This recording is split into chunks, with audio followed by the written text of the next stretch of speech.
Hoje vamos ver a história maravilhosa de um rei orgulhoso, uma rainha determinada e o poder de Deus que muda o curso da história.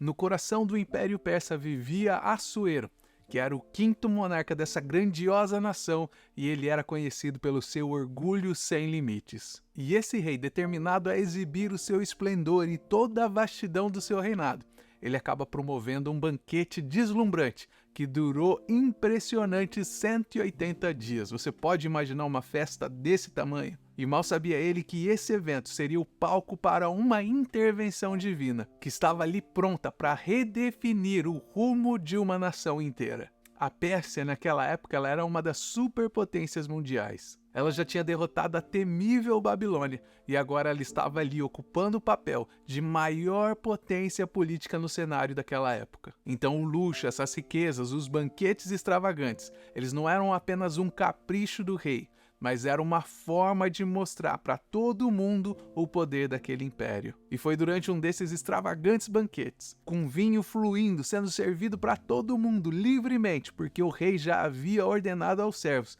para que servissem à vontade, sem miséria aquele povo. A certa altura dessa festa maravilhosa, o rei, já bastante alterado por causa da bebida, ele acaba demandando a presença da sua rainha, a rainha Vashti. Ele queria exibir a sua rainha Vashti como um troféu naquela noite, mostrando para todos os seus convidados como era impressionante a beleza que ela tinha. Pesquisadores acreditam que Vashti estava em uma outra ala do palácio, onde ela estava ali oferecendo uma festa, um banquete apenas para as mulheres. Então existiria uma ala onde estaria todos os homens se confraternizando e uma ala separada onde as mulheres estariam se confraternizando com a rainha. E ao receber o mensageiro do rei, Vashti, em um ato de coragem raro, ela se recusa objetivamente a ser exibida naquela festa, como se fosse um prêmio, como se fosse um troféu na presença dos convidados. E é essa decisão que coloca a sua posição como rainha em rota de colisão com o poder absoluto do imperador. E é justamente a partir desse ponto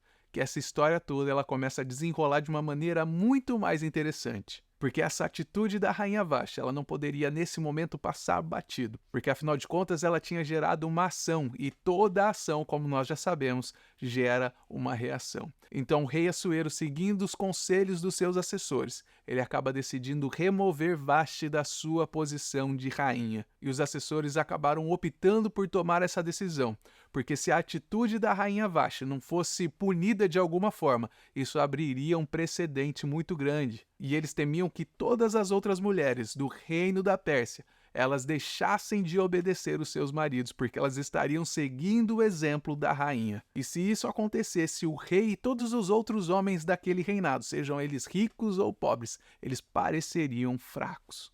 Então eles acabam destituindo Vashti e ela deixa de ser a rainha. Só que a ação do rei Assuero acaba deixando o trono vazio, porque agora a rainha Vashti ela tinha sido destituída, o que gera automaticamente uma grande oportunidade. Porque os conselheiros acabam propondo uma seleção de uma nova rainha dentre as jovens daquele reino. E essa competição ela não mudaria apenas o destino de uma jovem, mas ela acabaria mudando o destino de uma nação inteira. E é nesse mesmo contexto que a Bíblia vai nos apresentar a Mardoqueu. Ele aparece na história como sendo um homem bondoso, um homem de fé inabalável. Ele vivia em Suzã e ele cuidava com muita dedicação e com muito amor de Radassa, que era sua prima órfã. Através da Bíblia nós vamos ver que os pais de Radassa eles acabam morrendo e então o primo Mardoqueu acaba criando Radassa como se fosse sua própria filha. E Radassa é o nome hebraico dessa jovem que no futuro ficaria mundialmente famosa como sendo Esther. Esther era uma jovem muito bonita.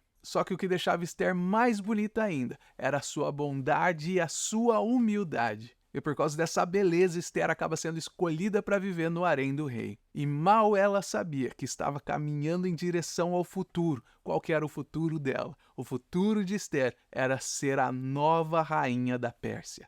E com os sábios conselhos de Mardoqueu, Esther então mantém as suas raízes e a sua fé em Deus como um segredo de Estado. E ela segue os conselhos de Mardoqueu fielmente. E dentre de todas as jovens que foram selecionadas para viver ali no harém do rei, para participar dessa competição, Esther é aquela que acaba sendo agraciada. E esse momento da história é apenas o início da história de Esther. E nesse início da história de Esther, nós já podemos tirar várias lições para mim e para a sua vida. Lições sobre a providência divina, sobre a justiça, lições sobre como nós devemos ser luz de Deus onde quer que nós estejamos. Nós vemos que Mardoqueu e Esther, mesmo vivendo longe da sua terra natal, porque eles ainda estavam vivendo na Pérsia, que era a antiga Babilônia, eles estavam imersos numa cultura completamente diferente. Mesmo assim, eles escolheram ficar firmes no ensinamento e na cultura do seu próprio povo, do povo de Deus. E isso nos mostra que, independente de onde nós estejamos, nossa fé e nossos valores cristãos, eles precisam permanecer inabaláveis. A Bíblia nos diz que nós não podemos nos conformar com esse mundo.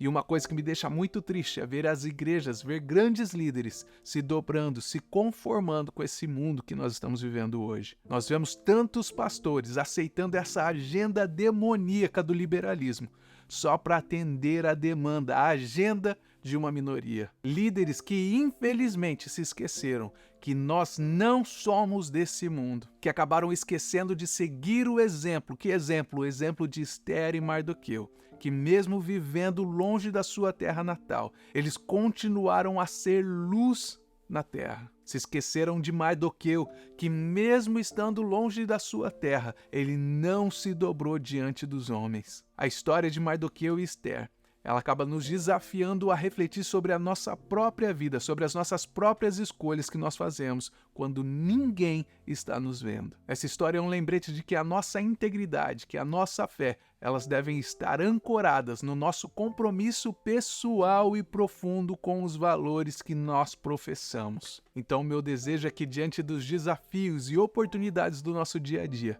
que nós possamos encontrar força e inspiração nessa história de Esther e Mardoqueu, para que nós possamos permanecer íntegros na nossa fé diante da presença de Deus. Que nós sejamos lembrados sempre que nós somos luz de Deus e essa verdade, ela transcende fronteiras e circunstâncias, para que nós possamos viver de uma maneira autêntica e fiel, honrando os ensinamentos e os valores que são da nossa pátria, que não é essa pátria aqui que é passageira, mas que é da nossa pátria, que é o céu. E se você quiser saber como a história de Esther continua, clica nesse vídeo que está aparecendo aqui na tela.